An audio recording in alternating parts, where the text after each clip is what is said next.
Todo mundo diz que o ano só começa depois do carnaval. Pois bem, cá estamos. Será que isso é verdade? É verdade sim para muita gente. E já que começa depois do carnaval, hora de falar de poupança, mas não da caderneta de poupança, e sim do ato de poupar. Com ou sem objetivo? O que será mais eficiente? Então, este é o papo de hoje pós-carnaval com a Ana Leone e o Martim Iglesias, que já estão aqui naquela nossa série especial para tirar as principais dúvidas sobre planejamento financeiro. Bem-vindas e bem-vindos ao Investidor em Foco desta quinta-feira, dia 3 de março. Ana, bem-vinda após Ziriguidum, se é que teve Ziriguidum esse ano, hein? Olha, teve um Ziriguidumzinho, mas eu acho que está tendo ziriguidum nas finanças de muita gente, né? Então, agora acabou o carnaval, acabaram as desculpas e vamos lá colocar essa vida em ordem de uma vez, hein? Muito bom.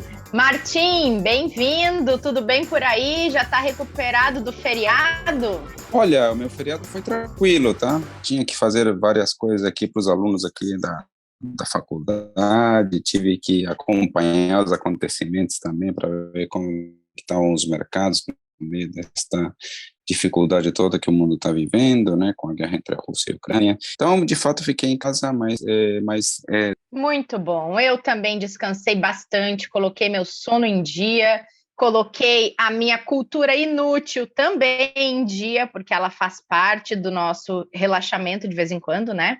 Mas vamos lá, gente, vamos planejar essa vida financeira. Minha primeira pergunta para vocês é: ter ou não ter meta? Eis a questão. Eu acredito que uma meta ela serve como um balizador importante, mas eu queria começar com algumas definições. Eu escrevi um artigo um tempo atrás, lá no Valor Invest, e o título era o seguinte: uma meta sem um plano é só um sonho. Então, a gente também não pode falar de meta de uma maneira isolada se a gente não trouxer algumas definições, porque tudo começa com um desejo de alguma coisa, com um sonho mesmo, né? Aquela coisa que a gente almeja, que a gente tem um anseio para que aconteça. Uhum. Se, por um lado, um sonho ele é algo bastante abstrato, mas é aquilo que nos move, ele também é um combustível que faz com que a gente queira realizar alguma coisa. O perigo é só quando a gente deixa apenas esse sonho nesse lugar abstrato de realização futura, sem a gente fazer alguma coisa objetiva para que ele saia do papel. E aí que entra a meta nesse jogo aí. E a meta é um objetivo claro. Então, se a gente puder trazer exemplos de outros lugares, como eu sempre gosto de trazer, é como a gente fazer uma dieta ou uma reeducação alimentar. Poxa, a gente quer perder peso, 1 grama, perdemos um peso. Será que isso é suficiente? Então, a meta, ela é o lugar que a gente quer chegar. E ela serve, como eu falei, como esse balizador para guiar esse rumo de onde a gente espera alcançar o resultado. Só que também a gente precisa de uma outra coisinha aí importante, que é um plano, que, ou seja, é aquele projeto ou um programa elaborado, né, um detalhado, de como a gente vai atingir esse objetivo para realizar o nosso sonho. Então, quando a gente pensa em estabelecer uma meta, a gente tem que levar em consideração o nosso motivador, que é aquilo que a gente deseja, aonde a gente quer chegar e como a gente vai chegar nesse lugar. Para mim, essas 3 coisas, elas são muito complementares. Então, quando a gente também não define o lugar que a gente quer chegar, qualquer lugar pode servir. É o caso da dieta, aí 1 grama emagreceu, tá tranquilo. Mas será que isso é suficiente para trazer a saúde que você está esperando, para os seus resultados de longo prazo? Então, sobre a ótica financeira, quando a gente olha com esse olhar, é perigoso a gente não saber, né, qual é o nosso limite mínimo, qual é o nosso limite máximo, que a gente já falou por aqui, o quanto a gente precisa para as nossas emergências, quanto a gente precisa para os nossos planos de longo prazo.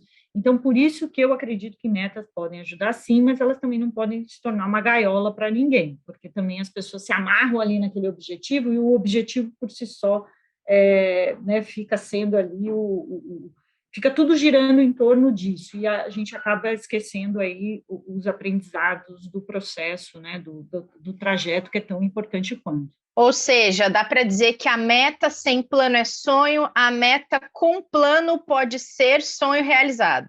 Isso aí. O que você acha aí, Martim? Não, eu vou dar até uma abordagem um pouco bem diferente do que a gente está falando.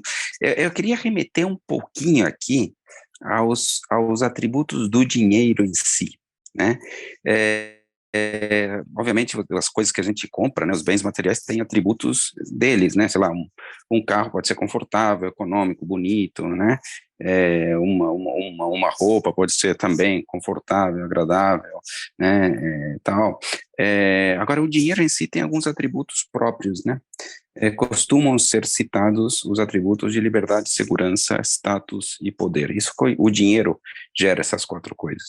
Eu queria falar de liberdade e segurança, né? Status e poder, no meu lugar, dependendo da intensidade, podem levar a decisões erradas e podem ter conotações negativas. Liberdade e segurança, certamente não, né? Sempre são positivos, né, no meu entender. Eu penso um pouco de que talvez, num mundo tão difícil de se planejar, procurar essa liberdade e essa segurança poderiam ser alguns objetivos importantes, que, na verdade, se você olhar, eles não são uns objetivos tão concretos, né? São objetivos um pouco mais abstratos, não é um bem, não é uma compra, né? É obter algo que é uma sensação, um benefício em função de ter esse dinheiro em si, não de gastá-lo, não de usá-lo. Por que eu digo isso? Porque o mundo está se tornando cada vez mais rápido e mais implanejável, né? Então, a gente faz basicamente 2 anos exatamente, ou sei lá, nesses dias faz 2 anos, mas foi logo depois do Carnaval, né, em 2020, que o Brasil teve os primeiros casos de Covid, e isso afetou muita gente que tinha reservas, muita gente que não tinha reservas, muita gente que tinha planos, contava com seu trabalho, perdeu o trabalho, pessoas que tinham plano de uma viagem mais longa para a Europa, como eu, tiveram que cancelar a viagem, etc, né? Hoje, novamente, 2 anos depois, nós estamos enfrentando alguma coisa implanejável também, né? Quer dizer, a gente não tem muita ideia de quais serão as consequências econômicas totais dessa crise, mas pensa, por exemplo, nas pessoas na Ucrânia, né? A pessoa podia ter umas reservas, podia ter uma casa, podia ter uma série de sonhos que foram cortados, assim, né? De 5 ou 6 dias para cá, né? Na própria Rússia, né? Estávamos comentando, né? Quer dizer, o rublo perdeu 30% do valor, né, em poucos dias, né, uma pessoa que tinha uma reserva bancária, uma reserva em dinheiro por lá, perdeu 30%, né? Então, o ponto é como lidar com um mundo que é tão implanejável. Eu acho que esse é um desafio das pessoas e é um desafio para os planejadores financeiros encontrarem um caminho mais claro nesse sentido, tá? Porque, de forma geral, todo o planejamento financeiro ao longo das décadas da sua existência, e basicamente ele começa após a crise de 29, a se criar um conteúdo um tanto mais robusto, está baseado nos objetivos. E para mim os objetivos eles são mais líquidos, ou quase que, né, citando o Bauman aqui, para mim não são nem líquidos, né, porque a vida se tornou líquida, né, a modernidade é líquida. Para mim os planos são quase que gasosos, né, porque tipo, se tem alguma coisa mais abstrata do que os sonhos e do que os planos, é difícil, eu não sei, né? É difícil pensar em alguma coisa mais abstrata. Então, no meu entender, a gente precisa mudar o foco do planejamento financeiro para guiar essas duas, ou endereçar esses 2 grandes objetivos que são a liberdade e a segurança das pessoas, tá? Isso para mim, por que eu digo isso? Porque quem tem uma reserva pode modificar os seus planos, né? Pode, de fato, ter alguma liberdade para escolher e pode se sentir seguro em termos de ter uma capacidade de manter um padrão de vida em caso haja alguma questão mais difícil, mais complicada, tá? Agora, o ponto é, certamente, isso recai numa questão que é uma meta, não é um objetivo, que seria uma meta de guardar recursos de uma forma até um pouco mais intensa, né, do que seria num mundo planejável, né? Então, isso recai, no meu entender, a toda uma série de hábitos diferentes, né? Quer dizer, que deveriam ser criados. Toda a questão do consumo consumo consciente, né? Toda a questão de ser mais eficiente nos seus gastos, né? Para poder recuperar, ou melhor dizendo, para poder guardar algum percentual um tanto mais elevado da renda para sim, em algum tempo, conseguir ter essa liberdade e essa segurança. Então, para mim, está um pouco nessa linha, a minha linha de raciocínio, Renata. Ô, Martim, nesse caso, você falando de inconstância, de dificuldade de prever o que pode vir, do jeito que a gente tem percebido as coisas nos últimos anos e tem vivido nesse momento, já que o mundo todo está diante dessa guerra entre Rússia e Ucrânia, você acredita que a gente tem que valorizar mais a liberdade e a segurança porque elas nos ajudam a poder modificar os planos ao longo do caminho? Acho que é mais ou menos assim, né? Exato, acho que você resumiu muito bem, né? Na hora em que eu foco em liberdade e segurança, eu tenho também mobilidade, né?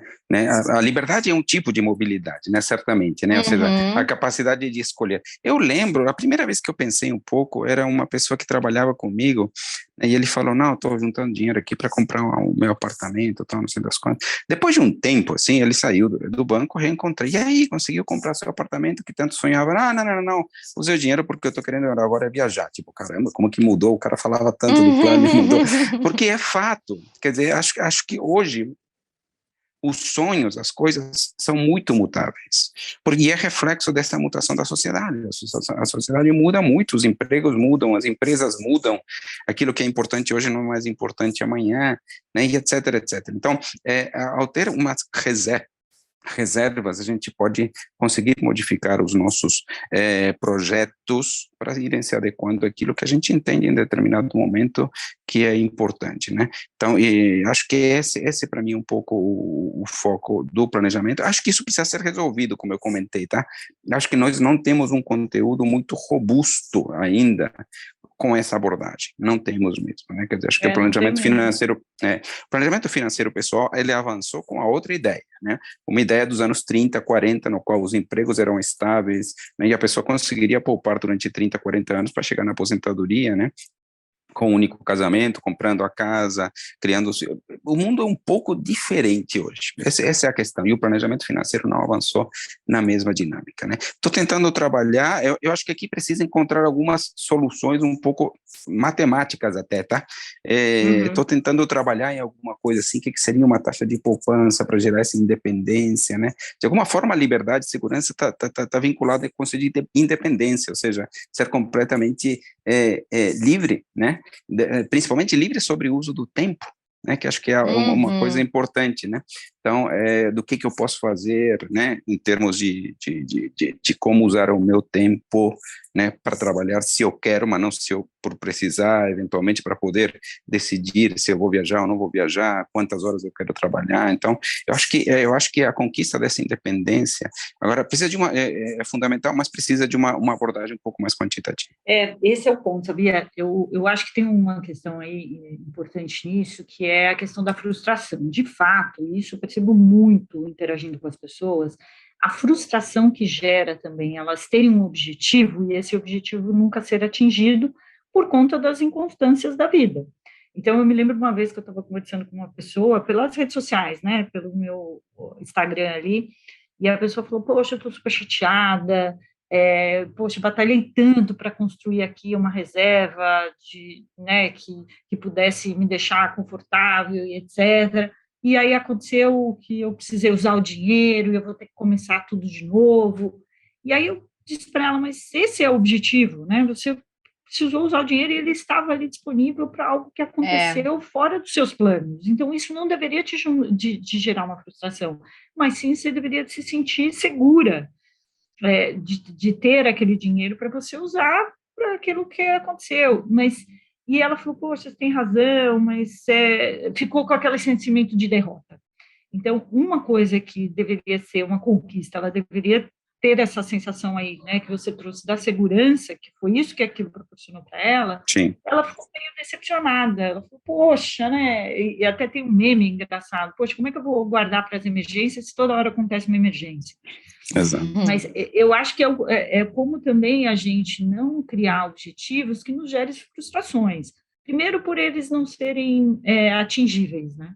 aquela coisa também da gente sonhar um negócio tão longe das nossas possibilidades, e isso não se tornar uma realidade. Eu acho que isso também vai fazendo com que as pessoas desistam no meio do caminho.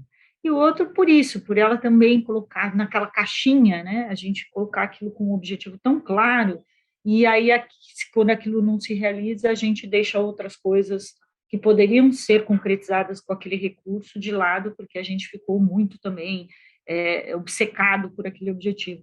A magia está aí, como a gente encontra esse equilíbrio. Ontem mesmo a gente estava conversando no jantar sobre isso, eu falando do que, minha gente, que virou meu mantra, 1369, eu explicando a técnica do 1369 para a família aqui, e todo mundo sai reflexivo da mesa, né?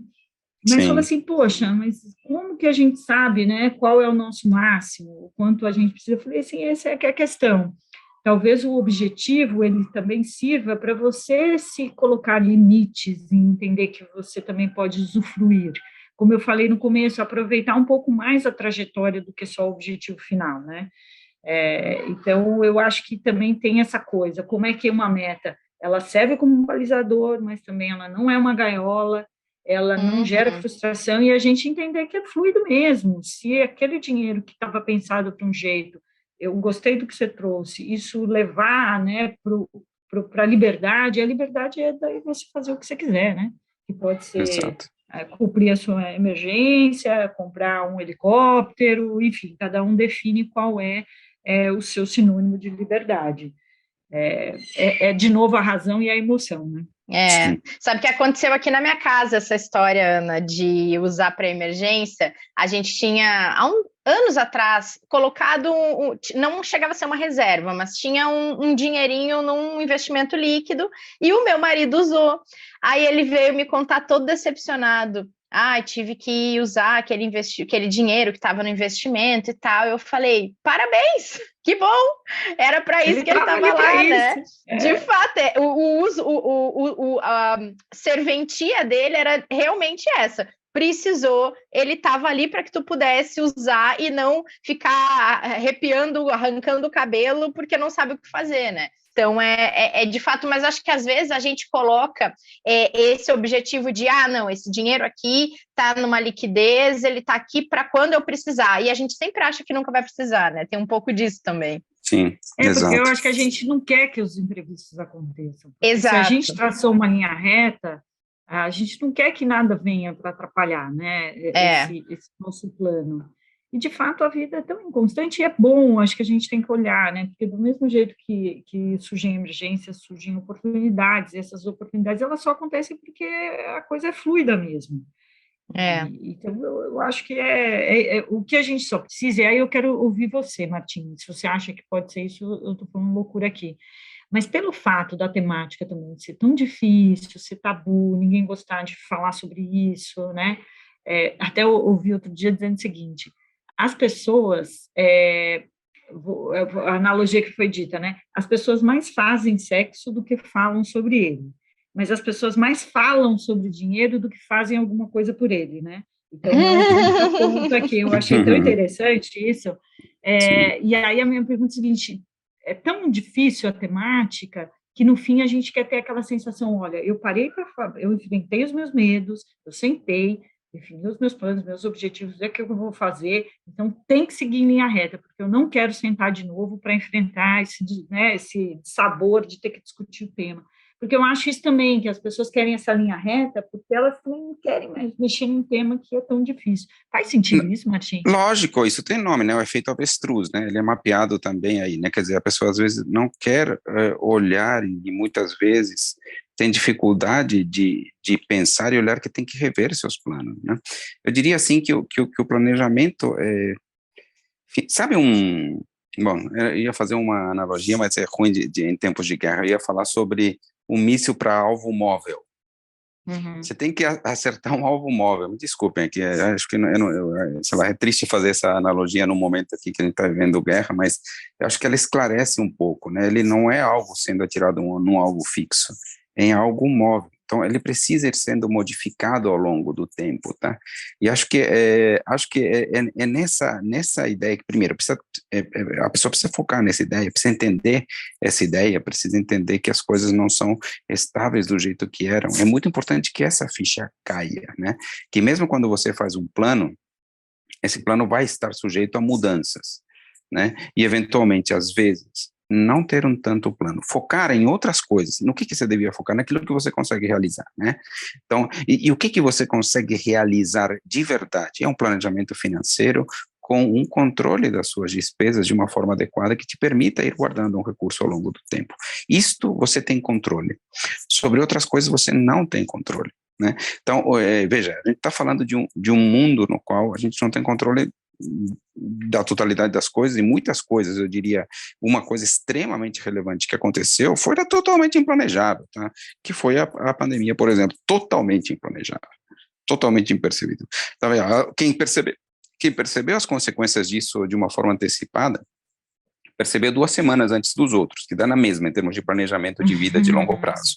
Então, certamente foi o acontecimento mais importante para muitíssimas e muitíssimas pessoas. Então, o ponto é, o foco devia estar mantido naquilo que você pode controlar, e não são tantas coisas. Eu acho que o que você pode controlar é a forma como você gasta o seu dinheiro, e eventualmente com algo de sorte, porque depende um pouco da forma como você o ganha, né? Porque ele já é um pouco mais incontrolável, né? Então, sei lá, a pessoa pode ser altissimamente capacitada, ter um conhecimento muito rico em determinados assuntos, ter um belo de um emprego, mas as coisas podem mudar muito, muito, muito rapidamente. Então, é importante trabalhar, sim, com um planejamento financeiro, talvez um planejamento orçamentário, né, bastante adequado, cuidando exatamente do nível de gastos de uma forma importante. Acho que é um pouco por aí, viu? E para quem ouviu até aqui e estava com essa ideia, não, vou começar depois do carnaval, vocês têm dicas? Começar por onde? Primeiro, por entender seus gastos e suas receitas, acho que pode ser um bom pontapé inicial, já que a gente falou tanto de também poupar sem objetivos e simplesmente poupar simplesmente não, né? Poupar por segurança e liberdade financeira. Deixa eu começar? Eu acho que eu só vou começar falando uma coisa. Comecem ouvindo o nosso episódio de Por Onde Começar. Então, essa é a minha primeira dica. Agora passo para o Martim, depois eu volto aqui. Não, eu acho que é exatamente isso, tá? Se tem alguma coisa em comum do planejamento financeiro tradicional por objetivos, ou esta coisa em busca da liberdade e da segurança que a gente está comentando aqui, é que tudo começa pelo planejamento do seu orçamento, quanto você ganha, quanto você gasta, né? Sem uma análise bem detalhada disso, é difícil você conseguir avançar em termos de planejamento. Então, acho que a primeira vez que você faz o seu orçamento leva um tempo, né? Você demora um pouco para montá-lo. Hoje, sei lá, como é um pouco chato. Agora, como a maior parte das transações hoje passam por bancos, por cartões de crédito, o levantamento pode ser feito a partir de 3, 4 meses de gastos, né, numa planilha. Depois que você entende e vê mais ou menos seus gastos, você provavelmente uma estratégia boa é focar nos lugares onde você tem a maior concentração desses gastos, né? Geralmente são duas, e principalmente naquelas linhas que é possível cortar, né?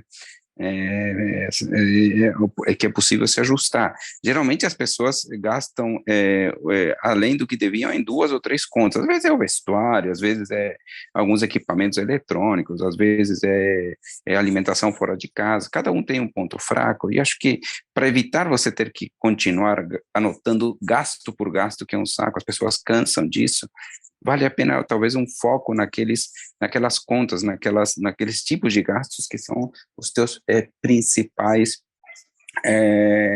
gastos eventualmente ralos, fora né? do orçamento. Exato, ralos, boa palavra mesmo. Então, acho que é por aí, tá? Parte tudo do orçamento doméstico para tentar focar nesse equilíbrio e em guardar algum recurso por mês, né, que vai te ajudar a conquistar essa liberdade de segurança. Bom, eu já gosto, assim, de dizer para as pessoas saírem do estágio de contemplação e Uhum. começar a fazer alguma coisa mesmo.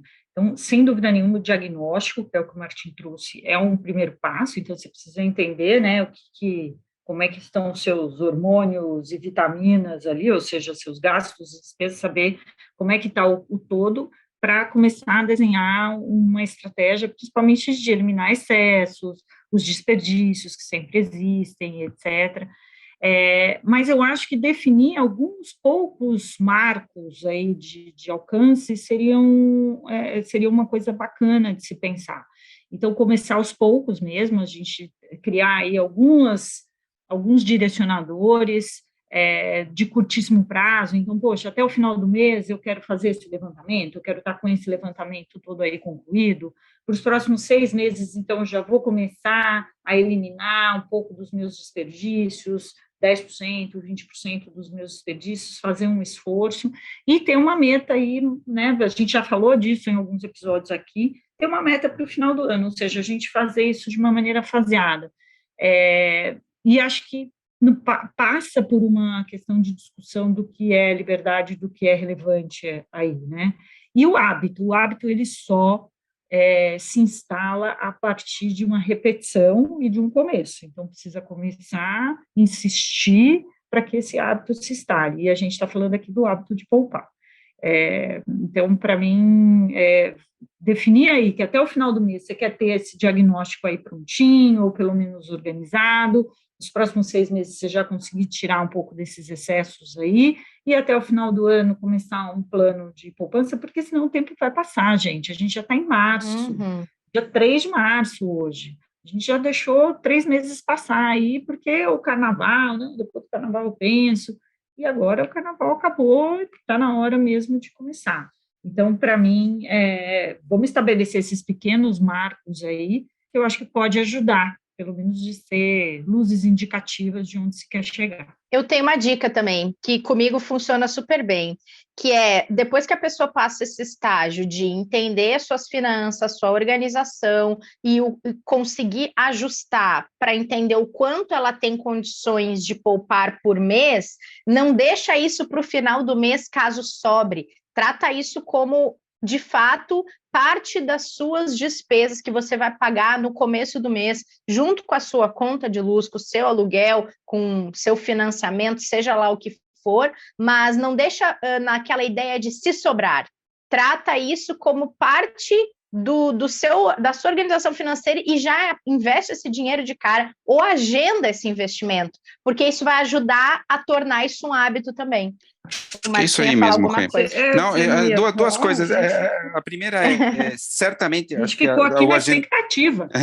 Primeiro, o agendamento das aplicações é fundamental, mas ela exige também um controle do orçamento, porque tipo, não adianta a pessoa automaticamente fazer as aplicações e durante o mês gastar mais do que ganha e ter que, no fim das contas, resgatar os investimentos e fazer o cheque especial entrar. Tá? Então, com certeza. acho que as duas coisas precisam estar em paralelo. O outro comentário que eu ia falar aqui, tá vendo como vocês são mais pragmáticas do que eu? Fico às vezes filosofando aqui, é bom a gente estar junto nessa, porque daí vocês descem um pouco mais. Competências complementares. É isso. Ah, gostei.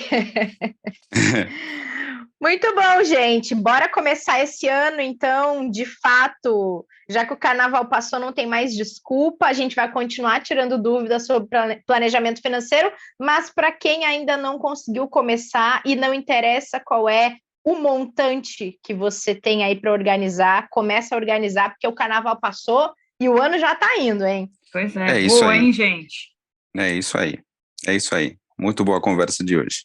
Então tá, meus queridos, foi um prazer ter vocês aqui mais uma semana. Semana que vem estamos de volta. É isso aí. Até semana que vem, então. Até, gente. Até. Beijo para vocês. Obrigada a todo mundo que acompanhou mais esse episódio para começar bem o mês de março falando de planejamento financeiro. A gente volta na terça-feira para falar de mercado com vocês.